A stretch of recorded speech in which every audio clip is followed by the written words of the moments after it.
말씀 제목입니다. 같이 우리 선포합니다. 시작. 내 기업이 안전하려면 칼과 기근과 온역입니다. 전쟁과 그리고 기근과 이 땅에 벌쳐진 온역이 돌 때 주의 재림이 가까이 오고 있다는 것을 성경에서는 우리에게 주밀하게 알려주시고 계십니다. 제목은 내 기업이 안전하려면. 본문 로마서 13장 11절부터 12절입니다. 또한 너희가 이 시기를 알거니와 자다가 깰 때가 벌써 되었으니 이는 이제 우리의 구원이 처음 믿을 때보다 가까웠음이니라. 밤이 깊고 낮이 가까웠으니 그러므로 우리가 어두움의 일을 벗고 빛의 갑옷을 입자. 빛은 주님이시고 갑옷은 말씀입니다. 마태복음 24장 45절입니다. 시작. 충성되고 지혜 있는 종이 되어 주인에게 그 집 사람들을 따라 때를 따라 양식을 나눠줄 목사가 말세 누구냐? 이 시기가 어떤 시기인지 때에 따라서 평화예요가 아니고 무엇을 전해야 좋을지 때를 따라서 양식을 먹을 종이 누구냐 나갔는데요. 근데 또 말씀하시는 건 못 알아들었기 때문에 제게도 이렇게 말씀하시는 줄로 믿으시기를 축복합니다. 자, 우리는 성경 말씀으로 하나님이 누구신지를 알고 내가 누군지를 압니다. 성경은 구약이 39권 그리고 신약이 이제 27권에서 66권인데 구약은 히브리어로 써 있고 신약은 헬라어로 써 있습니다. 그런데 이 신약은 헬라어 중에서 이제 일부분을 아람어로 썼어요. 시리아를 옛날에 아람이라고 그랬습니다. 이렇게 성경을 히브리어와 헬라어로 되어 있다는 것은 하나님의 큰 뜻이 있으신 것입니다. 그런데요, 히브리어는요, 모세 때 쓰던 말, 그 수천 년 전부터 쓰던 글이 지금도 그대로 써. 불변해요. 변화가 없는데 영적 언어입니다. 그러니까 영적 언어라고 한다면 하나님의 뜻이 불변하다는 뜻을 알려주는 것이고 따라서 하나님의 약속도 영원히 변치 않는다는 뜻입니다. 히브리 민족의 역사관의 불변함도 뜻하는 겁니다. 히브리 민족의 역사관이 변하지 않아요. 말도 글도. 그러니까 이 역사관이라는 것이 항상 심오한 문제를 가지고 있는 학문입니다. 역사관이 뚜렷하지 않으면 역사를 제대로 기록할 수가 없습니다.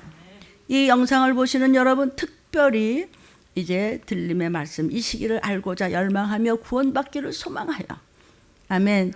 이렇게 구속사적으로 사는 여러분에게는 이 시기를 알리는데 큰 유익이 될 줄로 믿습니다. 기도 많이 하고 감히 이 자리에 섰습니다.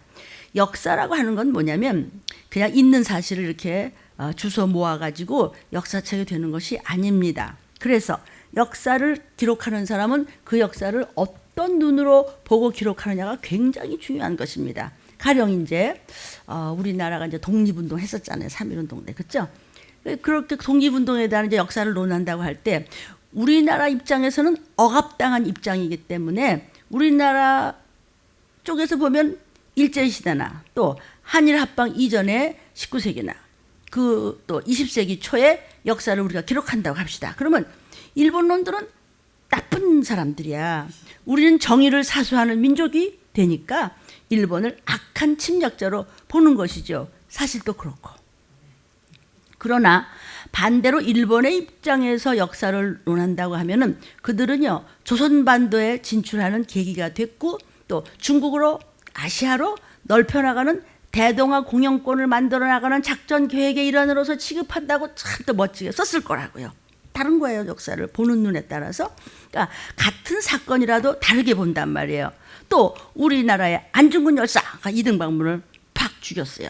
그러니까 우리나라를 통합하려고 했던 원흉을 죽였다는 점에서 우리는 안중근 열사를 영웅이다 그러지만 일본 쪽에서 본다면 안중근이라는 사람이 원수야. 왜냐하면 이등방문이 더 살았으면 중국도 다 가져버렸을 텐데 그의 뜻대로 안 됐기 때문에 거기서 막 청일전쟁이 일어나고 막 복잡하고 막 그냥 그러다가 또 이것이 나중에 또 2차 대전으로 막 나가고 막 이런단 말이죠. 그러니까 문제는 보는 관점이에요. 역사를 기록하는데.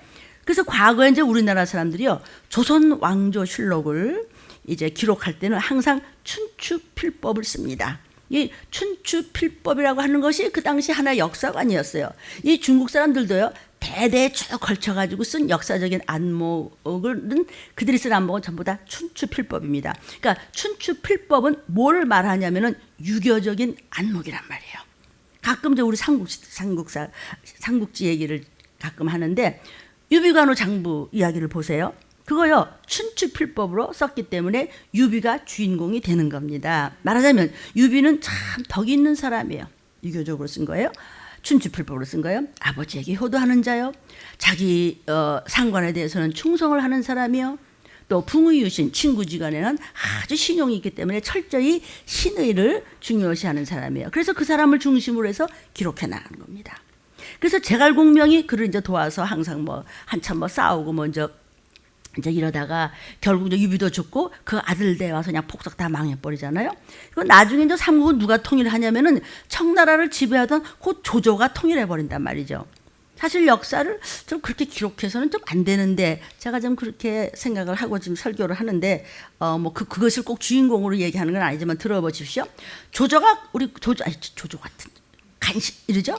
그러니까 조조가 간신이고 유비가 현군이라면 유비가 통일을 해야지 왜 이렇게 간신히 통일을 합니까? 그러니까 이게 전부가 역사관의 문제라고 생각해요. 저는. 그것이 제일 잘 나타나는 게 뭐냐면 우리나라의 흥부전입니다. 흥부를 보면요 참 나쁜 사람이에요. 왜냐하면 애만 잔뜩 한타스를 놔놓고 일을 안 해. 아무것도 안 합니다. 그냥 형수한테 가서 한 대 얻어맞고 여기도 좀 때려주면 얘 밥풀떼기나 뜯어먹고 그런 사람이 어디 있어요. 그러니까 형이 볼 땐 너무 답답한 거예요. 근데 놀부는 열심히 일하고 자기 재산 아끼고 넓히고 그냥 막 쓰고 막 안 쓰고 막 헌금 내고 11조 잘 내고 알뜰살뜰 살림 잘해서 부를 쌓았어요. 자식들 가르쳐가면서 알뜰살뜰 했어요. 그런데 이게 보는 눈에 따라서 놀부는 천하의 나쁜 사람이고 흥부는 천하의 좋은 사람이에요. 그러니까 어떤 눈으로 보느냐에 따라서 이게 전부 다른 것이에요. 그러니까 이게 삼국지도 보면요. 다른 눈으로 이제 본다면 아니 조조가 왜 나빠요? 조조는요. 그렇게 여러 번 졌어요. 그래도 7전 8기야. 그냥 전쟁할 때마다 쳐. 그런데 그렇게 지면서도 마지막에는 또 통일을 해. 그럼 누가 잘난 거야? 유비는 싸울 때마다 이겨. 그러나 마지막엔 다 망했어. 어떤 사람이 잘났어요? 막 수십 명만 믿었어요. 우리 집 말이야 몇 대 손이에요. 우리 어머니가 누구고요? 권사님이고 우리 아버지가 목사님이고요. 장로님이고. 그런데 마지막에 그냥 변질이 돼가지고 지옥 갔대. 뭐가 잘났어요? 그러니까 마지막 오늘 순간순간을 미래라고 생각하고 순간순간의 결과를 가지고 이야기해야 될 줄로 믿습니다. 목사님은 생각은 틀립니다. 그러면 대개는 그런 마음대로 하세요. 자, 유튜브를 보시는 여러분 우리 잘 좀 생각해 봅시다. 왜냐하면 너무나 때가 급하기 때문입니다. 그러니까 이 역사관이라는 것이 얼마나 중요하냔 말이죠. 어떻게 보고 어떻게 느끼냐에 따라서 전혀 다른 이야기가 되는 거예요. 그러니까 세상 역사를 기록할 때 무엇을 의로 삼느냐에 따라서 역사를 기록하는 방법이 달라지는 겁니다. 의, righteousness, 어떤 것이냐는 것이죠. 그러니까 이 춘추필법이라고 하는 것은요. 지배층을 중심으로 한 지배자 윤리에서 나온 것이에요. 거기에 대해서 칼 막스가 나왔어요. 그래서 역사의 주인은 지배자가 갖는 것이 아니다. 노동자와 농민들, 곧 하류층들이 가져야 된다. 민초들이 어떻게 살아야 되느냐. 이것이 이제 중요하다고 또 관점이 다른 거예요. 그래가지고 이제 경제 논리를 가지고 풀기 시작하게 해서 거꾸로 확 뒤집어 놓은 것이 결국은 그것이 공산주의 이론이 된 것이죠. 그러니까 공산주의에서 다루는 역사책은 완전히 달라요. 그러니까 이북에서 쓴 역사책을 보면은 참 기가 차다고요. 그러나 그 공산주의 쪽에서 입장에서 그게 또 옳은 거예요. 아마 그 사람들이 이남의 역사책을 본다면 참 또 기가 막히다고 이제 그러겠지. 그러니까 역사관이 다르기 때문에 그런 여러 가지 문제가 나오는 것입니다. 요즘에 와서는요 모든 역사관이 경제 논리로 갑니다. 그러니까 그런데요 이제 이렇게 세상의 나라들이 역사관이 이제 무엇이든지 간에 한마디로 총칭해서 다 문화라고 해요. 경제도 문화예요. 경제 문화, 유교 문화, 불교적 문화, 그거 다 문화예요. 그러니까 문화가 이제 기업이에요. 인생들에게. 그러니까 요즘에 와서는 전세가 경제 논리로 많이 흡수됩니다. 지금은 정치 논리, 뭐 정치를 잘하느냐? 아니에요. 경제 논리예요. 이제는요, 뭐 정치가 뭐 사회주의를 하든지, 누가 막 대통령을 막 하시든지, 뭐 무슨 당이 뭐 되든지, 공산당이 되든지, 민주당이 되든지, 어떤 정책을 쓰든지 간에 밥 좀 먹자. 아, 좀 잘 먹고 좀 잘 살 좀 해. 뭐냐, 이게. 그게 중요한 것이에요. 온 나라가 좀 그렇습니다. 어떻게 해야 좀 나라가 좀 부자가 되고, 빨리 좀 어떻게 좀 살아보자. 그게 중요한지, 무엇이 의냐? 돈 많은 게 의야. 무엇이 의냐? 막 직장 놓치지 마라. 이게 의야. 잘 먹고 좀 잘 산다. 이게 의예요. 그렇게 이 세상의 역사관의 관점이 자꾸 막 변하고 있습니다. 그런데 성경이 보는 역사관이라는 것이 있습니다. 이게 지금 중요한 겁니다. 이것이 신앙적 사관입니다. 문화적 사관이 아닙니다. 문화적인 것을 우리에게 하나님이 공짜로 줬지만 거기서 신앙을 지키는 기업과 사관을 준 것이지, 이것이 인본주의와 신본주의의 차이를 말씀드리고자 합니다. 이 이스라엘 민족은요, 이스라엘 민족은 지금 믿는 우리를 통칭해서 얘기할 수 있어요. 꼭 뭐 유대인이라고 할 수는 없지만 이 이스라엘 민족은요, 아주 간단한 공식을 가지고 있습니다. 그게 뭐냐면, 하나님께 순종했을 때는 잘 돼. 불순종했으면 우상숭배하면 다 팍싹 그냥 쥐어 터져 그냥. 또 회개하고 하나님께 돌아오면 또 흥하고 축복받고 잘 돼요. 또 불순종하고 그러면 또 망해요. 그냥 그것이 반복이야. 또 걔네들은 막 하도 얻어맞아가지고 이게 판단하고 혼나는 거. 좀 괜찮았다가 또 혼나고. 신앙적으로 바로 서지 않으면 또 바벨론으로 포로로 막 잡혀가는 거야. 아니 목사님 왜 선택된 민족인데 왜 그래요? 선택된 민족이니까 그렇죠. 선택했으니까 가만 안 놔둬요. 못해? 몽댕이. 잘해? 응, 저릴수 있게 되는 거예요. 다 당해봐서 알아요, 전화 여러분이나. 그러니까는요, 바로 서지 않고요, 지멋대로 교만하고 건방을 떨면은요, 은근히 문제가 생기면서 암몬에게 당하고, 귀신한테 당하고, 사단에게 끌려가고, 아랍에게 당하고, 블레셋에 당하고, 가나안 민족에게 당하고, 미디안한테 또 당하고, 그냥 옆에 나라가 맨날 이스라엘 민족을 두들겨 패. 또 그러다가 또 뭐 회개하고 모두 그러면 또 독립해서 조금 또 괜찮아. 나는 이게 그냥 오늘날까지 그냥 이러는 거예요. 그러나 하나님을 모르는 그런 민족은 뭐예요? 안 믿는 족속은 그럼 뭐예요? 그러는 나라는 아예 맞을 것도 없어. 너는 이방인이야. 하나님과는 천국장은 상관없어. 그냥 마지막에 가면 되는 거예요. 알아들으신 줄로 믿습니다. 그러니까 이스라엘 민족은요, 그 근처에 그 나라들이 굉장히 많아요. 그런데 이스라엘 민족을 갖다 하나님이 어디다 갖다 붙들어놨냐면 젖과 꿀이 흐르는 가나안 땅에다 갖다 집어넣는데, 젖과 꿀이 흐르는 땅은 젖과 꿀이 흐를 정도로 너희가 말씀에 순종해서 그럴 때 이겨서 나가는 거지. 거기 가서 그냥 막 불신결하고 막 야단 법석이 났잖아요. 다 쳐주기라고. 그러니까 젖과 꿀이 흐르는 땅이 아니야. 사실은 적진의 한가운데 갖다 처박아 놓은 거예요. 우리가 막 지금 적진의 한가운데 막 코로나19 그냥 한가운데 왜 그래요? 준비해. 정신 차려. 누구 핑계가 아니야. 그냥 팍 터지는 거예요. 그러니까 거의 4,000년 동안 그래요. 근데 일본 그 지도 좀 볼까요? 이스라엘 민족은요, 막 너무 사방에서 그렇게 그냥 쥐어짜요. 이게 남쪽에는 여기 애굽 있죠? 이집트가 있어요. 그리고 밑으로는 또 여기가 사우디아라비아 있어요. 또 위쪽으로는 요르단이 있어요.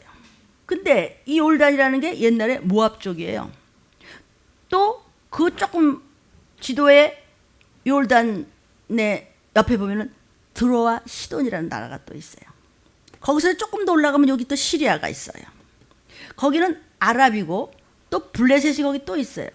그러니까 팔레스타인이 블레셋이요. 난 이 지도가 눈앞에 있기 때문에 이게 환하게 보이는데 여러분들 보이시죠? 그러니까 거의 4,000년 동안 이스라엘 민족하고 블레셋은요, 앙숙입니다. 지금도 이스라엘은 블레셋하고 싸우고 있습니다. 그러니까 블레셋이 뭐냐면 그 젖과 꿀이 흐른다는 가나안 족속과 합해서 팔레스타인이 됐지만 여전히 수천 년 동안 유대인들과 끊임없이 싸우고 있어요. 그러니까 이 싸움이 지금 세계를 다 연결해서 흔들어대고 있는 것입니다. 그러니까 트럼프가 엊그제 이야기하기를, 아니 남조선 북조선 싸우는데 우리 이제 참견 안 하겠다. 근데 왜 이렇게 막 지금 비행기를 날리고 그냥 바다가 저러고 왜 전부 다 이렇게 전쟁 준비를 하고 온 나라가 이럽니까? 이거는 남조선 북조선의 이야기가 아니에요. 결국은 주님 오시기 전에 이스라엘 민족과 팔레스타인의 문제가 전 세계에 이거 3차 대전이 나는 것입니다. 성경에서 이미 많은 것을 말씀을 드렸습니다. 궁금하시거든 들림 유튜브를 끊임없이 보시는데 아마도 그거 귀찮아서 누구도 나 그런 거 골치 아픈 싫어요. 좋은 얘기 없어요. 그게 좋은 얘기예요. 왜냐하면 조금 있으면 들림의 사건이 있기 때문입니다. 자, 하나님 여호와를 잘 믿는다는 이스라엘 민족, 유대인들은 예수는 안 믿어요. 은혜를 몰라요. 여호와 하나님의 법만 알기 때문에, 법을 잘 지키기 때문에 그 대신 깨끗해요. 잘 믿는다는 이스라엘 민족이 회개하고 말씀에 순종하면 이웃 나라를 다 먹어버리겠어요. 하나님 다 줘버렸어요. 말씀에 불순종하면 밤낮 포로로 또 잡혀가. 막 폭행당하고 추행당하고 그래요. 정신 안 차니까 또 매를 드는 거예요. 근데 그 매를 들었던 나라들의 회차례는 하나님이 꺾어버리지 그런 나라는 지금 없습니다. 근데 여전히 끝까지 남아있는 것이 이스라엘 민족이란 말이죠. 믿는 여러분을 이야기하는 거예요, 우리요. 그러니까 선택된 이스라엘 민족은요, 하나님께서 기업을 주셨어요. 그 기업이 뭐냐면 신앙입니다. Only faith, Deo Gloria, 믿음. 그러니까 신앙을 기업으로 삼는 것이죠. 그러니까 이스라엘의 즉 히브리 민족의 흥망성쇠는 신앙에 달려 있는 것이에요. 그런데 이스라엘 민족 아닌 여호와 하나님의 법으로 살지 않는 문화로만 사는 이방인들에게는요, 하나님께서 준 기업이 있으니 땅이에요. 그러니까 땅 뺏기면 그 민족도 망해. 땅 뺏기면은 끝나는 것이에요. 그렇죠? 땅 뺏기면 끝이에요. 그러니까 서로 땅 차지하려고 처음부터 인류가 생기면서부터 땅 뺏기 싸움을 한 거예요. 그러나 이스라엘 민족은 땅 뺏겨도 살아. 각처로 다 흩어져도 살아남어. 왜냐? 신앙만은 안 뺏겨요. 수천 년간 나라가 없었지만 또 만들어. 또 가서 또 뭉쳐. 세상에 어떤 나라가 그렇게 설 수 있는 나라가 어디 있어요? 그러니까 우리나라 얘기 좀 할까요? 일제 36년 동안 말 뺏겼죠. 이름 뺏겼죠. 다 뺏겼어요. 그러니까 지금까지도 우리나라 말 속에 들어와 있는 일본 말이 얼마나 많아요. 아싸리 그냥 해버리죠. 그거 다 일본 말이에요. 아, 그 말 조시가 말이 안 좋고 말 그거 다 일본 말이에요. 지금 목수일 하는 분들을 보면요, 그 삼성 고부짜리 하고 말이야, 그 사크로션 하고 말이야, 이런 식으로 다 일본 말이고요. 엄청납니다. 자동차 공업이요, 다 들어보세요. 무슨 뭐 호이르복스 같은 거 휠이 안 되니까 지금도 호이르예요. 그러니까 박스란 말이 안 되니까 복스도 이럽니다. 내지마시 뭐 바디를 말이야 바디 또는 보데 이렇게 하죠. 일본 말은 바디라는 단어가 없습니다. 그러니까 우리가요, 일본의 영향을 그렇게 많이 받았어요. 36년이 아마 100년만 그랬다 우리 아마 큰일 났을 거예요. 정말 뿌리도 다 뽑혔을 거예요. 정말 하나님의 은혜로 살았지만 그 일제시대 때요, 이제 국민학교 이제 우리나라 애들 있잖아요. 조선말 쓰면 큰일 나. 그냥 걸렸다면 막 매질을 했다는 거예요. 그냥 애들이 막 일러요. 그냥 막 이런 말은 선생님 제 말이야. 조선말 썼다고 말이야. 선생님, 아노코가 조선 거 스카이마시다 그러잖아요. 그러면 그래가지고 막 걸리면 두들겨 패는 거야. 이 지도원이 다 일본 말이야. 책쇼 고라스서 죽여버리죠. 이렇게 서러움을 참 받았습니다. 조그만 애를 갖다 이렇게 두들겨 패고요. 아이고, 그러면서 그냥 막 때린다는 거예요. 그러니까 조선말을 못 쓰게 했어요. 그러니까 모든 것을 다 일본말로 해야 돼요. 그냥 조선 거 그냥 스카이마시다 그러면 책쇼 그러면 그냥 그 자리에서 뭐 두들겨 패는 이 고라스서 죽여버려 이런 말이에요. 참, 제 인상을 막 썼더니 그 사람 보는 것 같아요? 그렇게 서러움 줬어요. 그러니까 국민학교 1학년 때부터 우리나라 조선 사람들이 배우니까 뭐냐, 일본 말이 뭐 지금도 우리 말 속에 그렇게 파고 들어가 있어요. 그러니까 민족이 말살 당할 뻔했다고요. 말과 글 다 뺏기고. 그러니까 해방이 됐기 때문에 지금 우리가 이렇게 사는 겁니다. 아하, 하나님의 은혜로 있을 데 없는 자, 하나님의 은혜예요. 근데 저 잘난 줄 안다가 이제 또 당해요. 이제 그렇죠. 그래서 이해될 줄로 믿어요. 그런데 유대인들은 그게 아니에요. 2700년 동안 나라가 없었어요. 그러면 그 민족이 어떻게 살아남고 어떻게 서겠어요? 그 민족이 그래도 거뜬히 틈틈이 서 있는 것은 그들은 기업이 뭐냐? 믿음이에요. 여호와 하나님. Only faith. 믿음이에요. 그런데 이방인의 역사, 믿지 않는 사람들의 역사는 문화적인 사관을 가지고 있어요. 정치, 경제, 군사 이런 관계 때문에만 나라가 흥하고 싸우고 막 망하고 막 이래요. 그러나 하나님을 믿는 히브리의 사상인 그 역사관은요, 오직 신앙만이 기업이에요. 그런데 그것이 말과 글을 통해서 그 신앙관이 나온단 말이에요. 그러니까 히브리어 말이 변치를 않아요. 그러니까 역사를 보는 눈도 영원히 변치 않아. 그 말씀이 변치 않으니까 하나님의 뜻도 또 변치 않아. 그러니까 그것만 붙잡고 사는 거야. 그러므로 우리는요, 예수를 믿기 전까지는 아이고 재수 있어 없어, 아이고 운이 좋았어 나빴어 이런 말을 하지만 예수 믿고 난 다음부터 저와 여러분은 재수나 운이나 이런 거 따지지 않고 이제는 뭐가 문제냐면은 믿냐 안 믿냐 천국이냐 지옥이냐 들림이냐 그냥 펴받고 그냥 좀비 돼서 그냥 그러냐 신앙이 문제 아닙니까? 내 신앙이 하나님께로 돌아가면은 잘 견디면 마침내는 응답받고 흥하게 되는 것이고 또 안 돌아가면 망하는 것이고 둘 중에 하나야. 도피성 너 갈래 안 갈래? 돈빛 될래 안 될래? 그냥 마음대로 하라는 거죠. 근데 버스를 타는데 이제 어떤 남자분이 이제 타니까 이 마스크를 안 해서 기사 아저씨가 손님 마스크를 하셔야죠. 지금 마스크 하나 좀 어떡하니까 목을 물어뜯어. 그러니까 이제 어떤 아주머니가 목을 사람을 물어뜯고 피를 내고 그러면 안 되니까 그 사람을 또 손등과 목을 물어뜯어. 여러분 나는 그 좀비 영화가 생각이 나더라고. 여러분 이게 웃을 일입니까? 한번 당해 보시겠습니까? 그러면 안 되겠죠? 들림의 말씀을 사모하여 듣는 여러분 듣기 싫습니까? 듣기 싫을 수도 있어요. 나도 듣기 싫어요 이딴 말. 아니 왜 목줄기를 물어뜯어요 요새? 그러니까는 하나님께서 사도 요한에게 보여주세요. 마지막 때 모든 세상의 앞길을 도대체 감지를 못해. 이러다 세상이 도대체 어떻게 되는 거야? 뭐 믿을만 하면 또 무너지고 이건지 저건지 막 갈피를 맞자가 온 세상이 어두워지고 특히 종교 쪽 뭐 기독교를 다 통칭해서 그럴 때 황충을 부서 사람들이 악하고 예수님 마지막 때는 무슨 일이 생깁니까? 악하고 영육간에 음란하다. 히브리의 말과 글이 개인의 운명, 국가의 운명이 다 신앙적이란 말입니다. 그런데 히브리어는요 이게 단점이 있어요. 융통성이 없어. 변치 않을수록 융통성이 없고 전통만 고수해요. 그러니까 들림교회 담임 목사가 만약에 죽으면 죽으라 성경 이외에 가서 제가 멋진 소리를 하거든 큰일 난다 이거지. 이제 다 뼈 있는 소리를 좀 하는 거예요. 그러니까 나는 여기서 잘못 실족할까 봐 한순간도 숨을 제대로 못 쉬고 살아요. 다른 목사님들도 그러시겠죠. 이 시기를 전하는 목사님들께서는 자 전통을 히브리 말이 히브리 역사가 고수하는 건 좋은데 타민족과 융화가 안 돼. 서로 말이 안 통해요. 새로운 문화에 적응력이 잘 안 돼요. 그러니까 유대 사람들은 어디까지나 유대인인지 절대로 타민족과 썩지를 않습니다. 썩지를 않는다는 걸 내가 좀 세게 얘기하려고 썩지를 않습니다. 그러니까 사업상 거래하고 뭐 일은 같이 하고 그래도 그 이상은 아닙니다. 절대로 혼합하지 않습니다. 왜냐하면 여호와 하나님의 말씀 법이기 때문입니다. 그들의 기업은 말씀 위엔 없습니다. 절대로 넘어간다든지 속을 내놓지 않아요. 기업에 흠 잡힐까 봐 아이고 하나님의 선택된 민족이 그러냐 이럴까 봐 말이죠. 물론 그 중에서도 뭐 잘못되는 그런 사람들도 뭐 있겠죠. 그냥 중심이 그렇습니다. 그러니까 자기들은 할례 받은 민족이다 이거예요.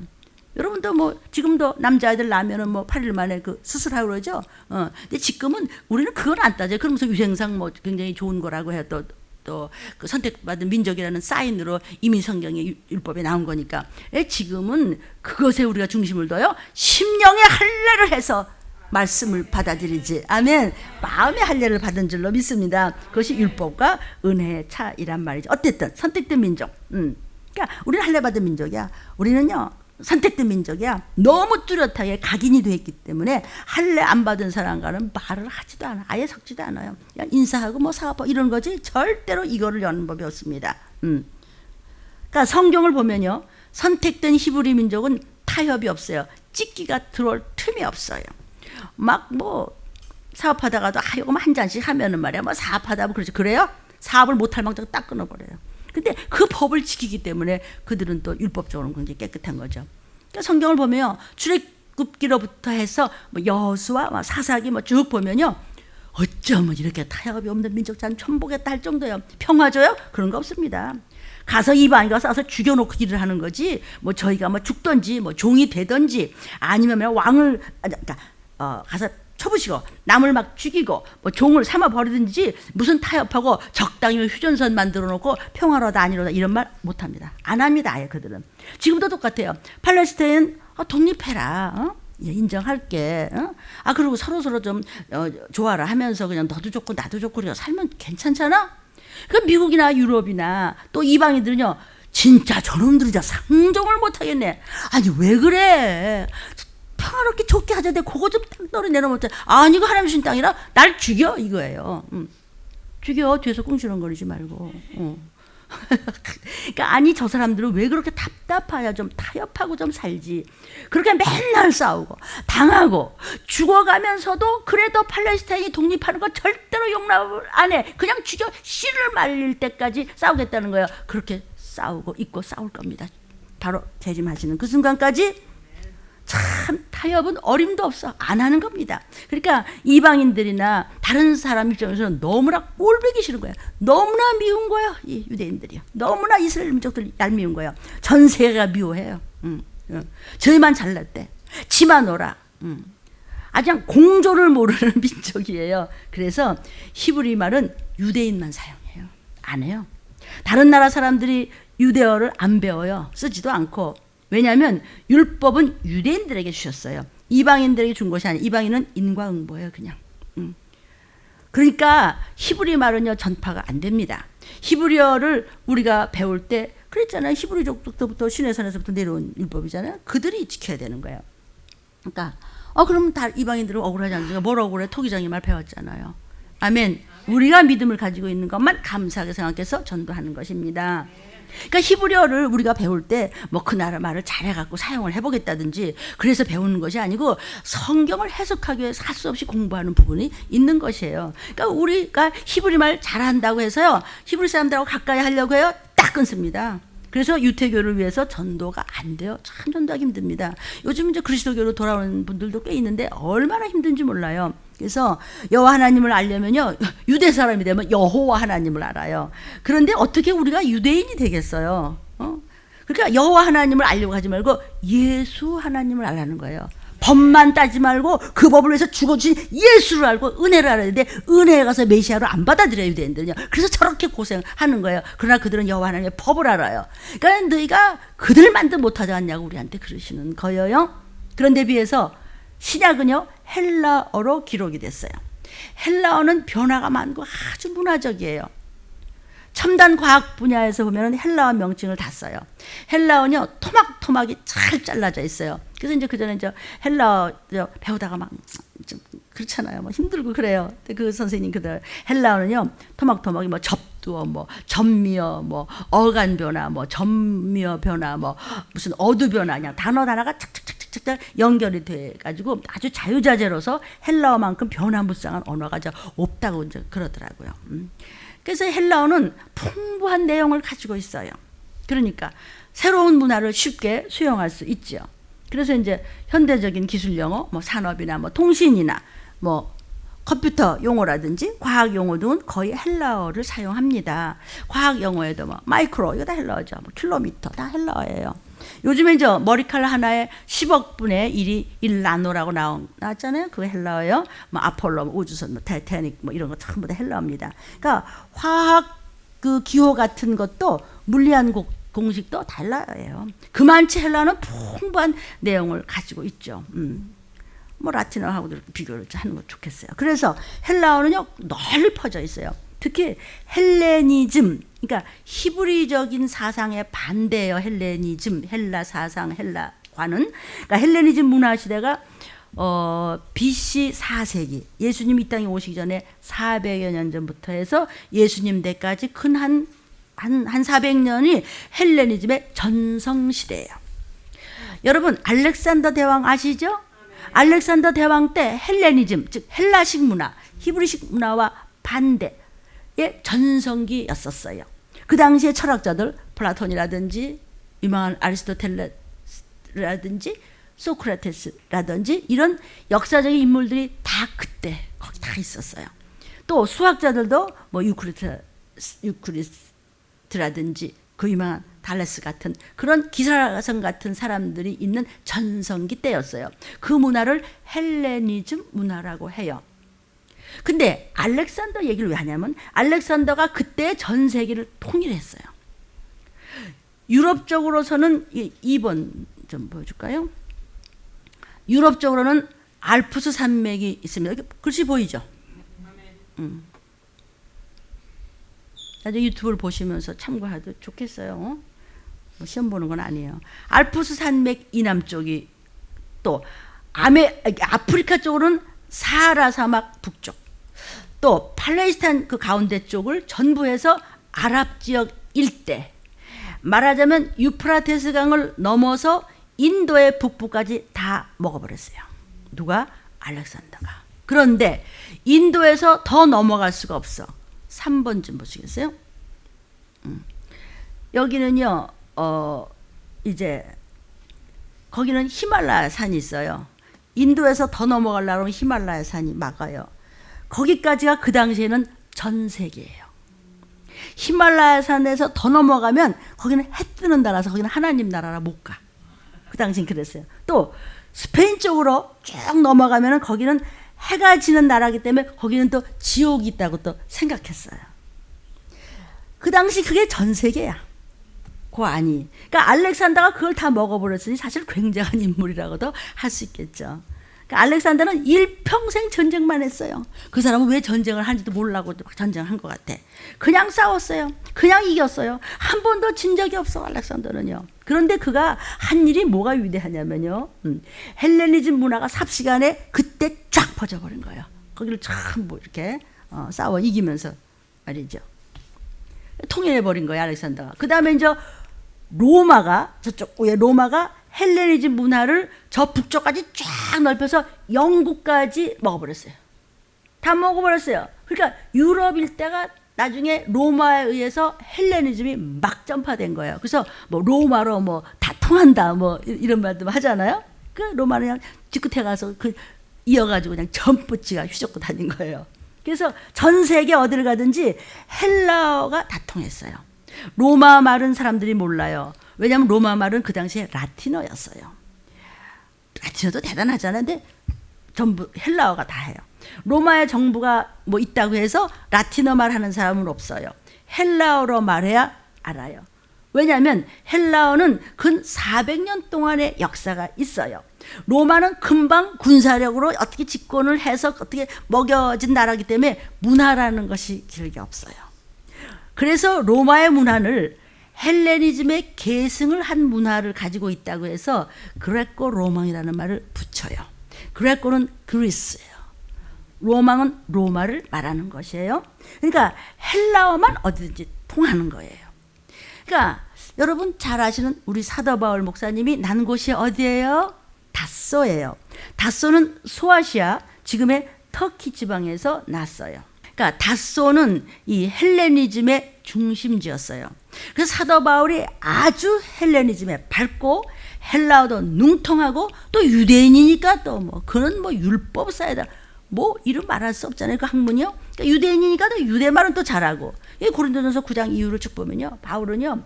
법학 박사며 문학 박사며 철학 박사며 신학 박사며 율법자며 뭐 유대인이요. 무슨 처음부터 그 뭐 시민권 그런 것을 쫙 가지고는 그가 나중에 그거 다 배설물 같이 여기고 오직 예수피 이것만 하면서 울면서 다니면서 복음을 전하고 막 얻어맞아가지고 눈이 나중에 안 보여 이럴 정도로 그랬어요.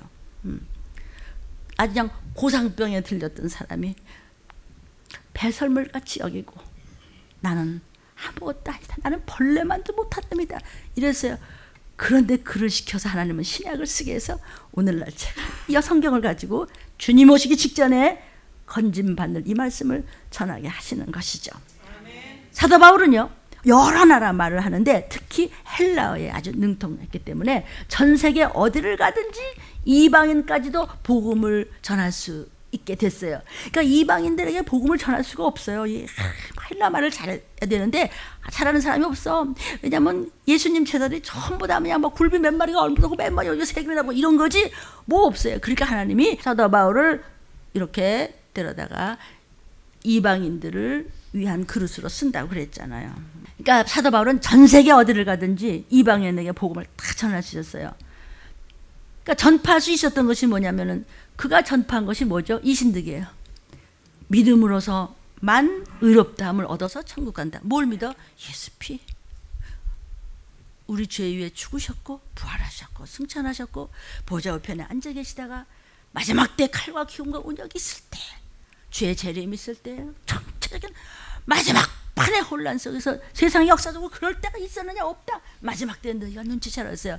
그때요. 전 이 이야기를 한 것을, 이것을 지금의 복음, 이 시기를 알라지 뭐. 그것을 캐리그마라고 그래요. 하나님의 경륜입니다. 그런가 하면 또 예수님 제자 사도 베드로는요, 능력을 굉장히 많이 받았어요. 그런데도요, 복음을 전파하지 못한 이유가 헬라어를 못해 공부를 안 했어요. 그냥 가서 그냥 물고기만 잡았지.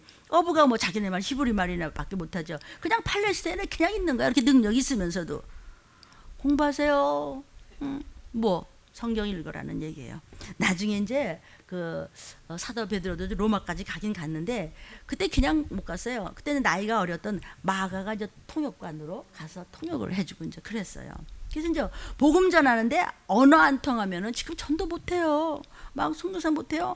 막 그냥 막 붙잡고 막 얘기를 하고 싶은데 말이죠. 저도요. 가면서 그때 주어가 뭐지? 이게 목조가 뭐 잘 모르는데 이럴 때도 사실 없지 않아 있거든요. 손짓발짓도 한계가 있지. 더군다나 이 시기를 전하는데 이게 손짓발짓 가도 되냐고요. 편치도 않은 것을 여러분 편안하게 들었으면 좋겠어요. 지금요. 성경 읽으십시오. 전 세계적으로 영어 가지고 다 통합니다. 그러니까 언어를 통해서 말씀을 전파하는 것이에요. 그것이 하나님의 뜻입니다. 그러니까 영어 하나 하면요, 영어 하는 사람이 이거 선교사 하면요, 이거 정말 이거 전도사 하면요, 진짜 얼마나 편한지 몰라요. 그러니까 헬라어는요, 그 당시에는요, 전 세계에 퍼져 있는 언어이기 때문에 복음 전파가 아주 잘 됐어요. 그러니까 이방인의 문화에 적응력이 강해요. 설득을 시킨단 말이죠. 지금 영어 잘하는 사람이 가서 말이죠, 막 그냥 칼과 기운과 온역을 전한다고 말이죠. 근데 그냥 영어로 그러면 비단치마가 뭐냐 이게 곤란한 거죠. 하나 비단치마라는 말이 있잖아요. 근데 영적인 언어지만 이거 성경을 많이 아는 사람이 영어를 잘하면 말이죠, 그냥 전도하는 그냥 막 가서 하는 거예요. 그냥 어딜 가서 부닥치는 대로 하면 성령께서 함께 동행하시는 줄로 믿으시기를 축복합니다. 자, 왜 이방인의 문화에 적응력이 강하도록 신약 예수의 피값에 대해서는 왜 헬라어를 쓰게 했느냐는 하나님의 뜻이 있어요. 땅끝까지 퍼져가라, 이 뜻입니다. 그 나라에 맞도록 변화가 돼서 막 파고드는 겁니다. 헬라어는요. 그러니까 땅끝까지 이뤄서 내 증인이 되라 그랬는데 말이 통해야 땅끝까지 가고 말이 통해야 무슨 증인이 되지. 그래서 신약을 헬라어로 썼다는 이유가 거기 있어요. 히브리어 가지고 안 통해요. 이게 답답해가지고. 그러니까 헬라어로 쫙 퍼뜨린 거예요. 그런데 이제 헬라어도 단점이 있어요. 이게 전통 고수가 안 돼. 그러니까 신약이 헬라어로 쓰였기 때문에 각 나라의 신약이 들어가게, 복음이 들어가기 쉽긴 하는데 그 대신 각 민족마다 왜 신앙이 다르잖아요. 신앙 모든 것이, 우리 예배드리는 것도 그래요. 우리가 예배드리는 것은 뭐 중국이나 일본이나 한국 정도가 19세기 때 그때 하는 정도 하는 거지, 또 다른 나라 가면 다 달라요. 같은 하나님 예수를 믿어도 형식이 막 달라요. 각 시대마다 막 신앙이 다르고 또 각자의 신앙이 다르단 말이에요. 그 대신 유대인들은 히브리 말과 그 율법을 딱 가지고 있기 때문에 더 잘 믿을 것도 없고 변할 것도 없고 더 못 믿을 것 없어서 밤낮 거기서 그냥 있는 거야. 죽으면 죽으라 그냥 말뚝을 한번 박고 그다음에 변하지 않아서 좋은 점도 있는데, 지금 사람들 신앙을 보면 왜 전부 다르잖아요. 그러나 우리가 저와 여러분은 예배드리는 형식이 민족이 뭐 다 다르고 또 뭐 하지만은 우리가 변치 않고 흐르는 것이 있으니 예수 믿고 구원받읍시다 이거예요. 예수 잘 믿고 마지막 때 정신 차려서 건방 떨지 말고 문 목사에 잘 가르쳐라, 천국 가야 된다, 이런 거죠. 이것만은 변치 않는다는 것이에요. 그것이 히브리 사상이란 말이에요. 그러니까 우리는 히브리 사상을 가지고 있어요. 그러나 그 히브리 사상이 율법이냐 은혜냐는 그들은 율법 사상만 가지고 있는데 우리는 은혜 사상도 있는 것이죠. 그러니까 그들은 뭐냐, 무서운 하나님, 여호와 하나님. 아니에요. 우리 여호와 하나님 무섭지만 예수가 피 흘려서 죄를 씻어줬기 때문에 좋으신 하나님이니까 아버지한테 잘하는 거예요. 그리고 나 아버지 집에 살 거다. 그래서 아버지 말 잘 듣는다. 11조 안 하면 큰데, 우리는 아니다. 11조 받으면은요, 하나님 무슨 뭐 그 돈 없어서 그러시냐? 그거 아빠 이거 정직하게 실적하던데, 그래? 거기다 이제 막 30배 60배 그렇게 퍼부어줄게. 아버지는 주려고 그러잖아요. 이해가 좀 되세요? 히브리식과 이거 잘못하면 율법과 은혜를 잘 알아야 됩니다. 그런데요, 헬라어는 영적이기보다는 문화적입니다. 그러니까 구약이 4,000년 동안 역사를 보면요, 오직 히브리인 같이 여호와의 신앙을 고수하고 있었어요. 그러다가 이제 예수님 오시고 난 다음에 신약 성경이 헬라 말로 쓰면서 막 세계 방향으로 사방으로 퍼졌다고 아시겠죠? 이 헬라 사상과 즉 헬레니즘은 인본주의입니다. 히브리 사상은 신본주의예요. 세상에 어떤 인생이라도 누구든지 한 기업을 선택해야 됩니다. 누구라도. 그러니까 인본주의 사상의 기업이십니까? 아니면 신본주의 사상의 기업입니까에 따라서 천국과 지옥입니다. 자, 보여주실까요? 헬라 사상은 인본주의입니다. 그래서 문화를 다룹니다. 헬라 사상은 이성적입니다. 그래서 사람을 중요시합니다. 그리고 이 인본주의 헬라 사상은 하우입니다. 어떻게 되지? 어떻게 해야 되지? 이해됩니다. 신본주의는 신앙적이에요. 하나님 말씀이 중요해요. Why예요. 왜 그러지? 이유가 뭐야? 왜 그랬어? 회개 안 했어. 왜 그랬어? 죄값이야. 근원을 따지는 거예요. 코로나 왜 그래? 나를 점검하는 기회로. 왜 그런 게 왔지? 이렇게 왜예요. 히브리 사상은, 신앙 사상은 왜 이렇게 됐어? 근본으로 가봐. 헬라 사상은 어떡하다 그랬어? 어떡하면 되지? 그것을 히브리식으로 바꿔야 되는 거예요. 인본주의는요, 수단과 방법을 말하기 때문에 다양성이 있어요.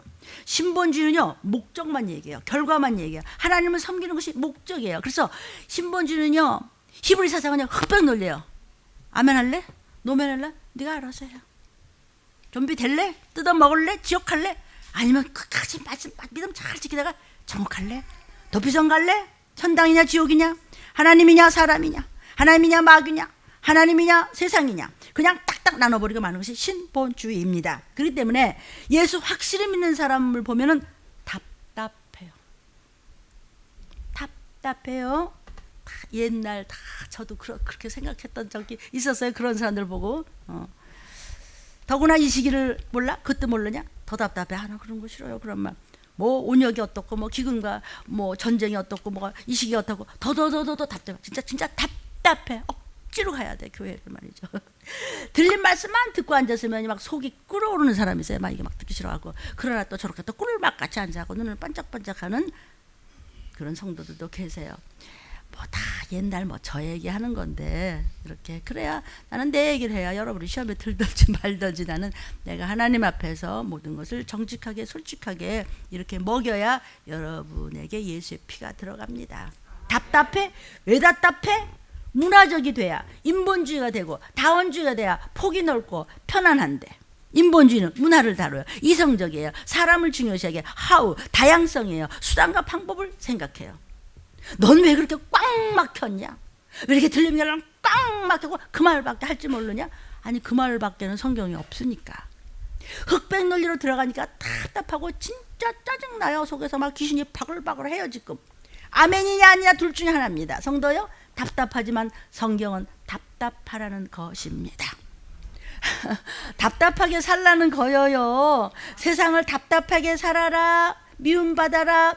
그 대신 영적인 생활에는 하늘나라의 비밀이 있는 것이니 너의 자손 대대에 걸칙하지 않고 내가 영원한 날에서 높이리라. 영생복락.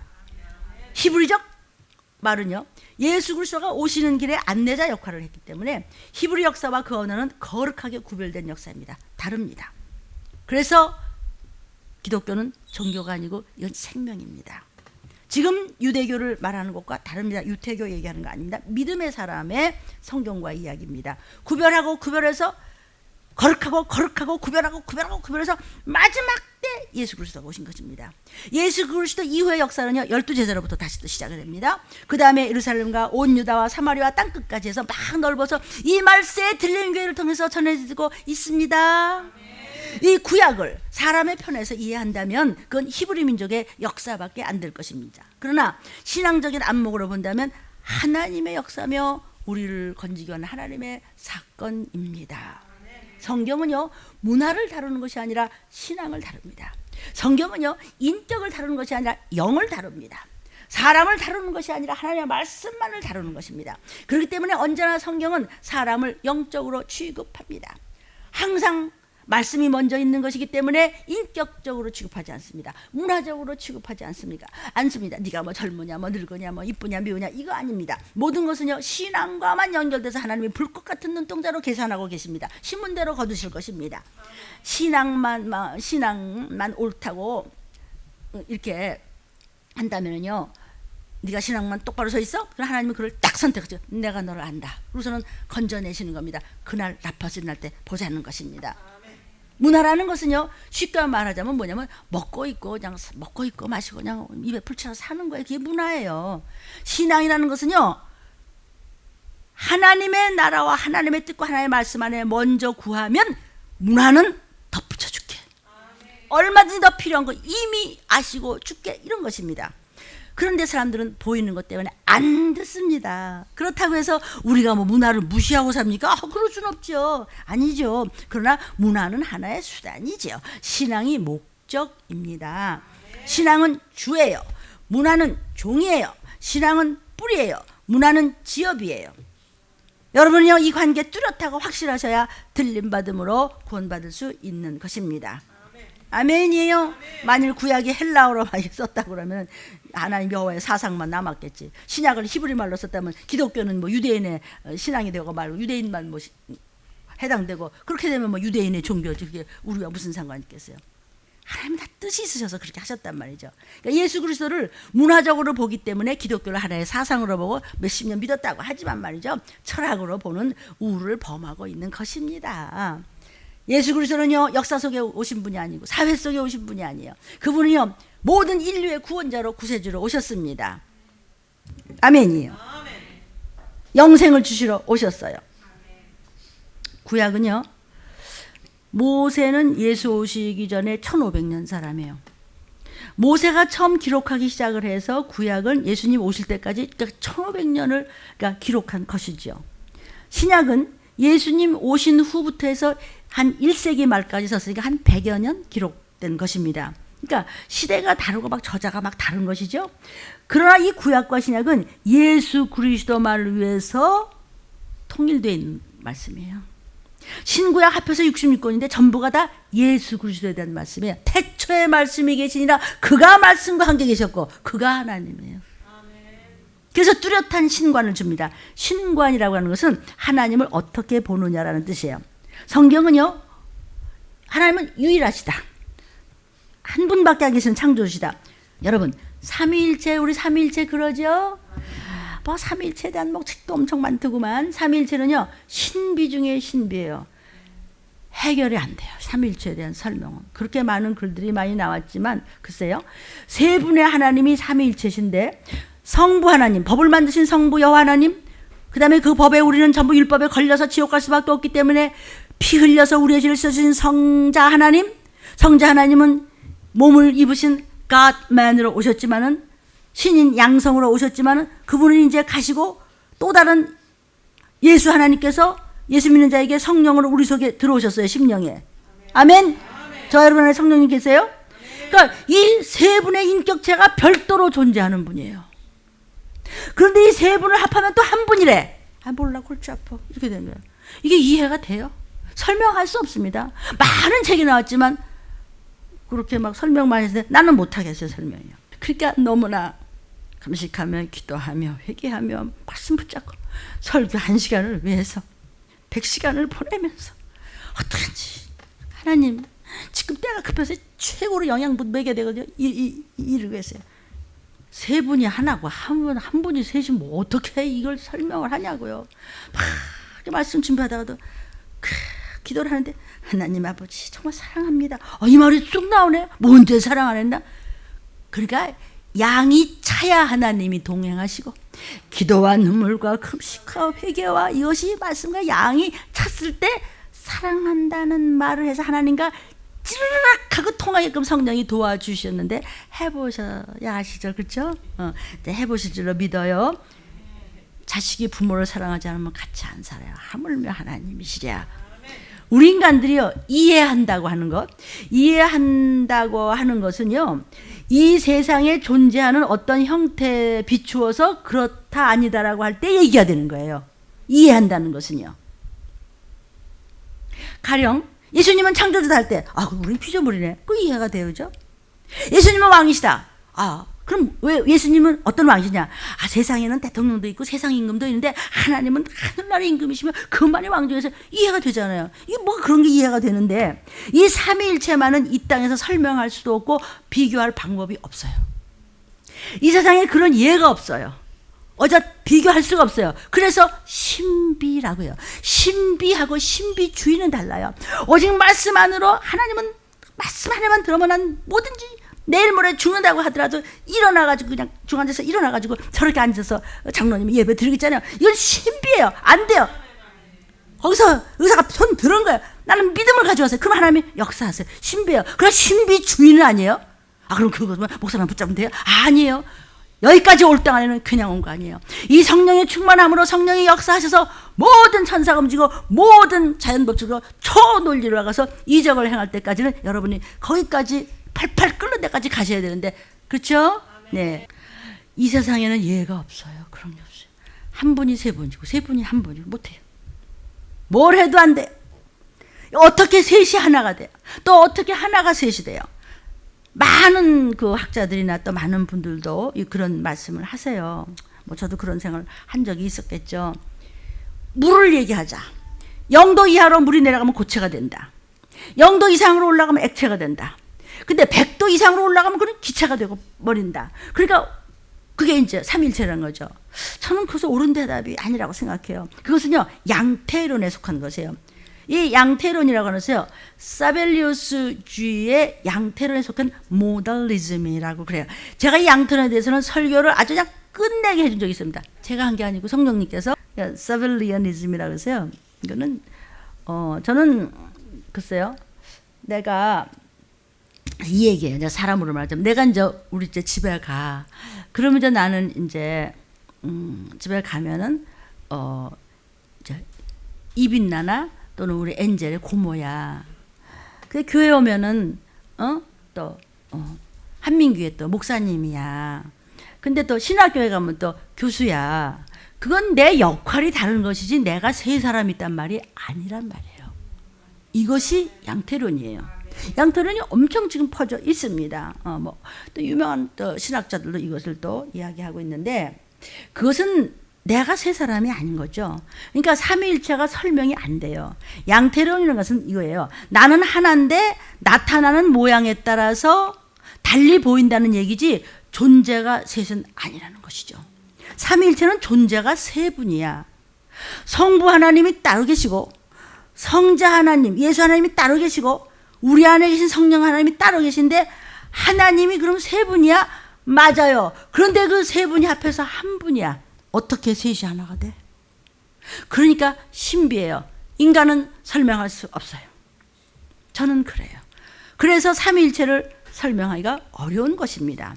하나님은 전지, 전능, 전지하신데 그 세 분, 성부 하나님, 성자 하나님, 성령 하나님이 한 분이신데 그 한 분이 역할이 달라요. 세 분이에요. 어때요? 이거를 계속 여러분이 말씀 안에 들어오면 이것이 막 실감이 나요. 내가 말을 더 못해서 더 이상은 못해. 쉽게. 하나님은요, 전지하시고 전능하세요. 전제하세요. 모든 것, 모르는 것이 없으시기 때문에 그래서 하나님이에요. 그러니까 하나님 앞에서는 어떤 거짓말도 못하는 것입니다. 그래서 하나님 앞에서는요, 회개할 수밖에 없어요. 하나님은 또 전능하세요. 하나님이 전능하시다고 믿는다면 우리의 기도가 제한이 있어서는 안 되겠죠. 하나님께 구하는 건 우리가 안 되기 때문에 구하는 것이에요. 의사 가지고 안 되기 때문에 기도하고 금식하고 하나님을 붙잡은 거예요. 그러나 하나님은 전능하시기 때문에 그걸 하세요. 믿음을 가지고 말씀 안에서 기도를 하면 하나님이 다 이루세요. 하나님이 전능하시다고 믿는다면 뭘 못하시겠어요, 하나님이요. 우리가 말씀 안에서 정말 포기하지 마시고 믿음을 가지고 기도하시기를 주의 이름으로 축원합니다. 하나님은 반드시 들으신다는 것을 믿으시기를 바랍니다. 우리 들림교회 간증을 이 설교를 유튜브를 들으시는 분을 위해서 좀 줄여서 읽어드려요. 우리 들림교회에서 담임 목사님께서 방언기도에 대해서 말씀하시면서 세상이 더 어두워지기 전에 모든 것이 어두워진다. 주님 가까이 오신다. 방언으로 주의를 밝혀라 하시면서 설교 말씀하셨습니다. 지금의 시기가 육과 영적으로 보아도 어두워져 있는데 말씀과 떨어지면 감지를 못하고 깨우치지 못하는 것 같습니다. 말씀 안에서 살아야 건짐을 받을 것 같습니다. 이 세상은 성경에서 약속되어진 대로 미리 성경에 말씀하신 그대로 진행되고 있음을 들리면서 말씀을 들어 익히 알고 있습니다. 그러면서도 가끔 제가 나태할 때도 있었습니다. 목사님께서는 평소에도 쉬지 않고 방언 기도의 능력과 중요성과 비밀을 계속 말씀해 주셨기 때문에 나 알고 있어 하지만은 제대로 못할 때가 한두 번이 아닙니다. 저는 엊그제 이제 출근을 하려고 아침에 일어나니까 머리가 송곳으로 막 찌르는 것 같이 너무 아파서 정신이 없었습니다. 그동안에 주님 앞에 그렇게 그냥 틈틈이 목사님께서 하라는 대로 하지 못해서 그런가 보다. 내가 온전히 순종치 못한 저의 자세, 태도, 믿음의 모습, 이것을 말이야 사단한테 깔보였구나. 그래서 진정으로 회개를 드리면서 막 방언으로 기도를 드렸더니 악한 것들을 막 쫓았습니다. 나사렛 예수를 명하니 더러운 귀신 나가라 그랬습니다. 예수가 채찍에 맞음으로 내 머리에 이렇게 찢어질 것 같은 이 병이 나갈 수 있다고 그냥 믿음을 가지고 부르짖었습니다. 정말 이것은 신비한 것입니다. 성령께서 도우셨습니다. 금방 머리가 맑아졌습니다. 정말 누가 이것을 믿겠습니까? 근데 사실입니다. 읽어드리는 거예요.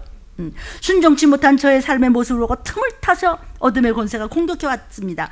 방언을 많이 하는 빛이 두려워서 사단과 졸개들이 범접을 못하지만 말씀과 제가 순간순간 바쁘고 힘들다고 피곤하다고 떨어지니까 어둠으로 몰려들어와서 나와 내 가정을 말이야 더러운 것들이 자리 잡고 주인 행세하는 것을 다시 한번 맞다 하고 느꼈습니다. 회개 많이 했습니다. 다시 마음을 다잡고 말씀으로 들어와서 말씀으로 사는 자 되겠습니다. 목사님의 기도가 헛되지 않도록 저의 삶의 조준을 주님께만 맞추도록 목사님께 약속하겠습니다. 오늘도 깨우쳐 주신 설교 말씀에 감사드리며 눈물로 회개했습니다. 저를 더더욱더 말씀 안으로 낮추겠습니다. 나 위에 피 흘려준 예수의 피에 감사합니다 그랬습니다. 또 한 분 더 읽어드려요. 유튜브를 통해서 위에서 읽어드립니다. 방언은 이 땅의 최고 권세를 잡고 있는 악의 영들도 못 알아듣는 하나님이 주신 최고의 은혜며 능력이며 힘이다. 방언 많이 하라고 하셨습니다. 저는 아침에 일어나면 정신없이 그냥 출근할 준비를 하고 예수피 조금 중얼거리다가 그냥 출근하러 그냥 뛰어나갑니다. 하루의 시작을 새벽 기도와 방언 기도로 시작하라고 목사님께서 그냥 목이 터지도록 말씀을 알았어요. 아멘. 그러고서는 또 내일 하지 다음 주에 하지 그리고 순종하지 않고 피로하니까 그냥 피로에 그냥 굴복했던 것을 자꾸 생각나게 하시면서 기도보다 더 바쁘고 기도보다 더 우선시하는 것이 있다면 그만큼 다 새어나간단다. 그만큼 뺏긴단다 하는 그것이 하나님의 법이라고 계속해서 하나님의 말씀을 목사님께서 해주시고 적용하라 했는데 아이고 피곤해 내일 하지 하면서 기도를 조금 차리고 조금 자고 자다 말고 하지 결국 더 피로해지고 자니까 더 피로해지고 육은 물론이고 영은 더욱이 성장하지 못할 수도 있겠다. 이러다가 나 정말 까짜가 되겠다는 두려움으로 오늘 말씀으로 적용이 되었습니다. 남의 일로 들리십니까? 넌 그래? 여러분 너무 쉬지 않는 것도 잘못이라고 목사님 그랬습니다. 그러나 너무 필요 이상으로 주무시는 것은 더 잘못이라는 것을 잊지 않고 그저 힘들 때 벌떡 일어나서 방언하고 벌떡 일어나서 성경 읽고 절대 더러운 귀신을 쫓고 예수의 피를 구하고 하나님에게 생기를 얻어서 기도로 시간을 아끼고 낭비하지 않겠습니다. 예수의 피를 구하겠습니다. 그리고 목사님께서 항상 여러분들이 머리에 손을 얹고 믿음을 가지고 쫓아라. 그럼 하나님께서 이루신다는 것을 그대로 하겠습니다. 방언은 나에게 새 힘을 주고 나의 신앙생활의 기초공사이고 나의 신앙생활의 기본이며 또 기반이 되며 뿌리가 되며 귀신을 뚝 떠나게 한다는 말씀 붙잡고 늘 쉬지 않고 방언기도도 더 많이 하도록 약속하겠습니다. 영으로부터 성장하고 건강해져서 육까지 건강해주는 근본적인 하나님의 분명한 확실한 신부감 자녀가 될 수 있도록 힘써 노력하고 말씀에 순종하겠습니다. 예수의 피에 감사합니다. 좀 시간이 갔지만 우리 유튜브 듣는 분들을 이거 다 나눠줄 수가 없으니까 제발 너무 시간이 가깝기 때문에 여러분 다 읽으면 되겠지만 좀 더 줄여서 간단하게 하나만 더 읽어드릴게요. 특히 이제 방언 기도를 많이 하면 권세를 얻을 수 있다고 하시고 내 영에 탐지기는 방언 기도라고 말씀해 주셨습니다. 방언 기도를 할 때 천사들이 도우며 문제를 해결할 수 있다는 꿀맛 같은 말씀을 듣고 속으로 막 나도 모르게 눈물이 나며 아멘 했습니다. 먼저 영으로 기도하라 그리고 마음으로 기도하라 말씀하셨습니다. 말씀을 끝내고 방언 기도를 막 하는데 오늘따라 뜨겁게 막 눈물이 나면서 방언 기도에 들어가게 되는데 의자가 자꾸 뒤로 밀리는 것 같았습니다. 누가 뒤에서 의자를 그냥 양손으로 자꾸 책상 앞으로 가만히 의자가 뒤로 밀려가는데 밀려가다 보면 나다 빠지잖아. 근데 누가 뒤에서 싹 밀어갖고 다시 앞으로 이렇게 해주더래요. 미끄러져 엉덩방아 찔까봐. 도대체 혼돈 느껴졌습니다. 이상하다. 아, 목사님이 아마 안수하시면서 지나가시다가 내가 엉덩이 떨어져 자빠질 것 같으니까 그렇게 해주셨나? 그러면서 속으로 목사님께서는 보니까 강대성에서 막 방언을 하고 계셨습니다. 천사구나. 방언 기도를 할 때 천사가 돕는다고 금방 설교하시더니 진짜네. 더 많이 기도해야지. 항상 천사의 도움을 받아야겠어. 그러면서 정말 너무 감격하면서 나도 모르게 눈물이 나고 감사의 기도를 했습니다. 말씀을 세세히 풀어주신 목사님께도 감사를 드렸고 모든 영광을 하나님께만 올렸습니다. 모든 부족하고 문제는 다 내조였던 것을 다시 알게 하시고 천사를 파송하신 하나님께 영광을 돌립니다. 나를 주 안에서 수고하는 자들을 위해서 주 안에서 더 사랑하겠습니다. 이거 무슨 소리인지 아세요? 주 안에서 수고하는 사람 그다 남편 때문에 아내 때문에 자식 때문에 속상하고 뭐 이런 뭐 문제 때문에 회사에서 또는 어디가 누구 때문에 그거 다 나 훈련시키는 내죄 보라는 수고하는 그분들을 위해서 기도 많이 해주십시오. 아멘입니다. 자, 하나님 앞에서 우리는 회개할 수밖에 없어요. 하나님은 전능하세요. 전능하신다고 믿는다면 모든 것이 돼요. 예수가 채찍에 맞으며 병선함을 입었어. 나를 부유하게 하시는 예수님은 가난에 처하셨어. 징계 받으셨어. 채찍에 맞으셨어. 그거 다 나의 영혼육을 새롭게 하신 전인적인 구원을 위해서야 하는데 왜 못해요? 전능하신 분이, 전지하신 분이 왜 내 사정을 몰라요? 아시더라도 여러분이 토설하세요.